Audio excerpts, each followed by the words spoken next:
Okay, നമ്മൾ gratuity എന്ന് പറയുന്നത് എക്സാം ഓറിയന്റഡ് ആയിട്ട് വളരെ ഇമ്പോർട്ടൻ്റ് ആയിട്ടുള്ള ഒരു കാര്യമാണ് നമ്മൾ ഡിസ്കസ് ചെയ്യുന്നത്. ഇതൊരു റിട്ടയർമെന്റ് ബെനിഫിറ്റ് ആണ്. ഈ ഒരു റിട്ടയർമെന്റ് ബെനിഫിറ്റ് റിസീവ് ചെയ്ത് കഴിഞ്ഞാൽ അതിന്റെ ടാക്സ് എങ്ങനെയാണ്, ഈ കാര്യങ്ങളാണ് നമ്മൾ ഡിസ്കസ് ചെയ്യുന്നത്. നമുക്ക് ടോപ്പിക്കിലേക്ക് കടക്കാം. Gratuity, it's a payment. Okay, payment made by employer to employee, okay, as a return for the service rendered by the employee. Okay, employee.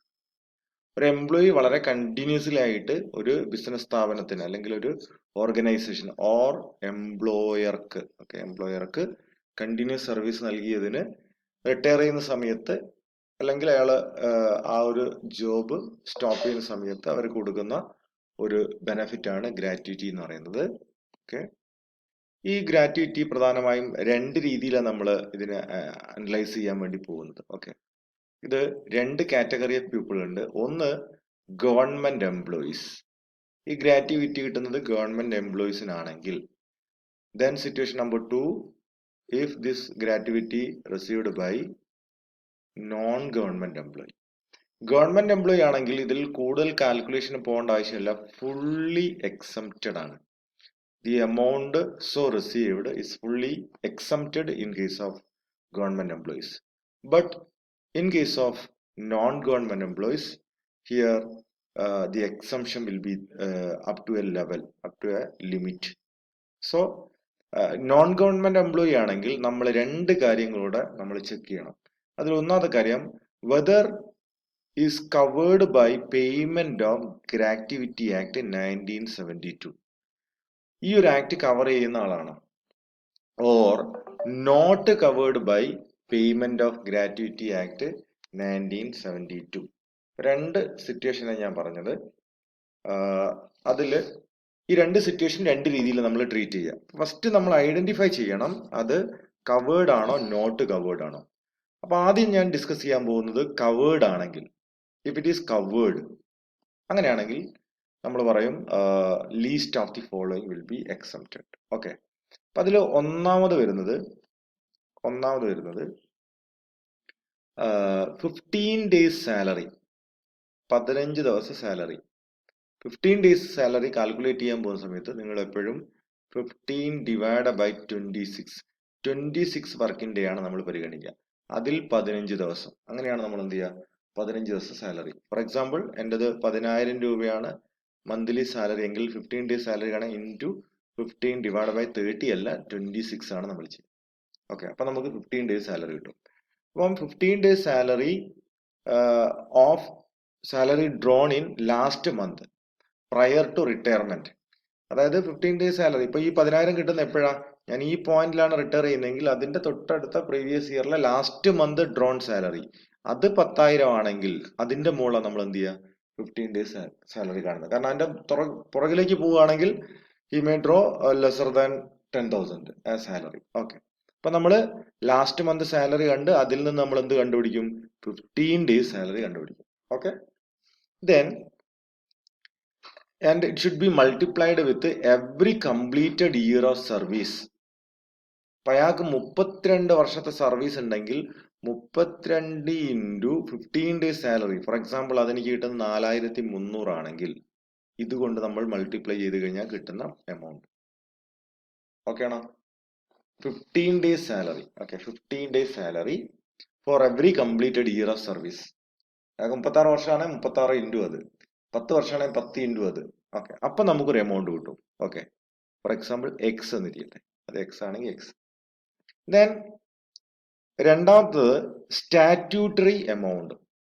അത് ആസ് പെർ അല്ലെങ്കിൽ അമെൻമെന്റ് പ്രകാരം വന്നിരിക്കുന്ന എമൗണ്ട് ആണ്. അത് മുൻപ് 10 ലക്ഷം ആയിരുന്നു, അതിനു മുന്നേ വേറെ എമൗണ്ട് ആയിരുന്നു. ഇപ്പം ചേഞ്ച് ചെയ്ത് നമ്മൾ പഠിക്കുമ്പോൾ എത്രയാണ്, 20 lakh. Then gratuity actually received. Gratuity actually received എന്ന് പറയുന്നത് ഈ എംപ്ലോയിക്ക് കൊടുത്തിരിക്കുന്ന ഗ്രാറ്റുവിറ്റി എമൗണ്ട് എത്രയാണ്. ഫോർ എക്സാമ്പിൾ അത് 50,000 ആണെന്ന് വിചാരിക്കുക, 50,000. ഓക്കെ, അപ്പൊ 50,000 ആണെങ്കിൽ നമ്മൾ എന്ത് ചെയ്യും, അതിവിടെ എഴുതും 50,000 ആക്ച്വൽ ഗ്രാറ്റുവിറ്റി റിസീവ്ഡ്. അപ്പൊ നമ്മൾ നോക്കൂ, ഇതിൽ ഏറ്റവും ചെറുത് ഏതാണെന്ന് നോക്കും. ഫോർ എക്സാമ്പിൾ, ഈ എക്സ് എന്ന് പറയുന്ന വാല്യൂ നിങ്ങൾക്ക് കിട്ടിയത് 40,000 ആണെങ്കിൽ ഏതായിരിക്കും എക്സംപ്റ്റ് ചെയ്യുക? ഇതായിരിക്കും എക്സംപ്റ്റ് ചെയ്യുക, അല്ലെ? കാരണം ഇതിൽ ഏറ്റവും ചെറുത് ഇതാണ്. എന്ന് പറഞ്ഞാൽ 50,000 ഗ്രാറ്റുവിറ്റി കിട്ടിയിട്ടുണ്ട്, അതിൽ എക്സംഷൻ എത്രയുണ്ട്? 40,000 ഉണ്ട്. അപ്പൊ എത്രയ്ക്ക് ടാക്സ് അടച്ചാൽ മതി? 10,000 ടാക്സ് അടച്ചാൽ മതി. ഓക്കെ. അപ്പം ഇതിൽ നിന്ന് നമ്മൾ എന്ത് കണ്ടുപിടിക്കണം? Least of the following. ഈ മൂന്നെണ്ണത്തിൽ ഏറ്റവും ചെറുത് അതാണോ അതിനാണ് നമ്മൾ എന്ത് കൊടുക്കുക?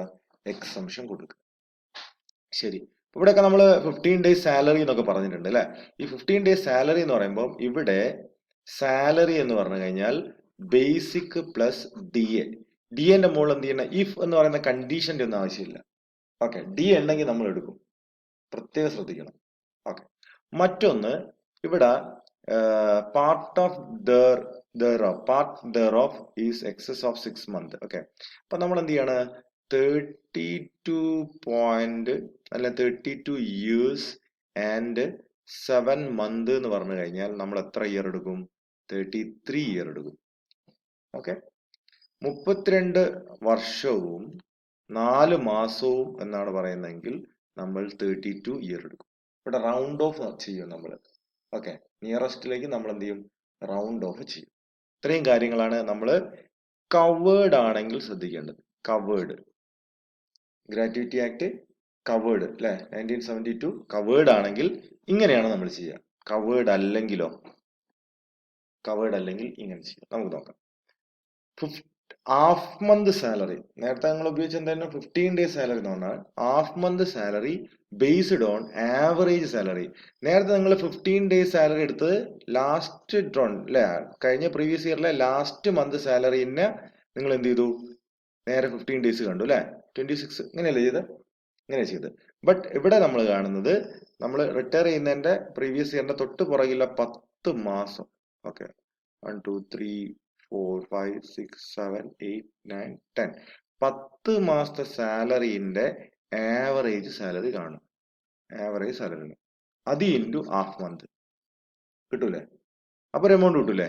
അത് നേരത്തെ ചെയ്ത പോലെ തന്നെ for month retirement for every completed year of service.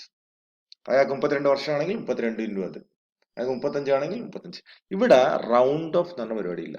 33 വർഷവും 8 മാസമാണെങ്കിൽ നമ്മൾ എത്ര തന്നെ എടുക്കുള്ളൂ? 33 എടുക്കുള്ളൂ. എന്ത് നടത്തൂല? റൗണ്ട് ഓഫ് നടത്തില്ല. അത് ഈ നോട്ട് കവേർഡിന്റെ ഒരു പ്രത്യേകത. ദെൻ സ്റ്റാറ്റ്യൂട്ടറി എമൗണ്ട് എത്രയാണ്? 20 lakh ആണ്. ആക്ച്വൽ ഗ്രാറ്റുവിറ്റി റിസീവ്ഡ് എത്രയാണ്? അത് നമ്മളിവിടെ മെൻഷൻ ചെയ്യും. Whichever is lesser will be exempted. അതാണ് നമുക്ക് എന്ത് ചെയ്യുക? എക്സംപ്റ്റ് ആവുക. അപ്പം ഇതില് സാലറി, ബേസിക് സാലറി എടുക്കും. ഡി എടുക്കണമെങ്കിൽ എന്താണ്? ടേംസ് പറയണം. ഫോമിംഗ് പാർട്ട് ഓഫ് എന്ന് കൃത്യമായിട്ട് പറയണം. കമ്മീഷൻ എടുക്കണം എന്ന് പറയണം. Fixed percentage on turn over എന്ന് പറഞ്ഞാൽ മാത്രമേ നമ്മളിവിടെ എടുക്കാൻ പാടുള്ളൂ. ഇതാണ് ഗ്രാറ്റുവിറ്റി. ഓക്കെ. ആര് കൊടുക്കുന്ന? എംപ്ലോയർ കൊടുക്കുന്ന. ആര് കൊടുക്കുന്ന? എംപ്ലോയി കൊടുക്കുന്നത്. എന്തിനു വേണ്ടിയിട്ട്? അയാൾ ഇവിടെ കൊടുത്ത സർവീസിന് വേണ്ടിയിട്ട്. Okay. Then in case of government employee, it is fully exempted. If it is not government employee, we have to check whether it is covered or not covered. If it is covered, 15 days salary for every completed year of service. 15 days salary is calculated based on the last month prior to retirement. Okay, അങ്ങനെയാണ് calculate ചെയ്യുക. Statutory limit 20 lakh. Then actual gratuity received. Then basic കൊടുക്കും. D A പറഞ്ഞാലും പറഞ്ഞിട്ടില്ലെങ്കിൽ നമ്മൾ എന്ത് ചെയ്യും? D A നമ്മൾ പരിഗണിക്കും. But here instead of 15 days, half month. Then instead of last month, we will take 10 month average. Okay. Then for every completed year service, then statutory limit 20 lakh. Then actual gratuity received will be mentioned, and we will find the least one and take the difference. Okay.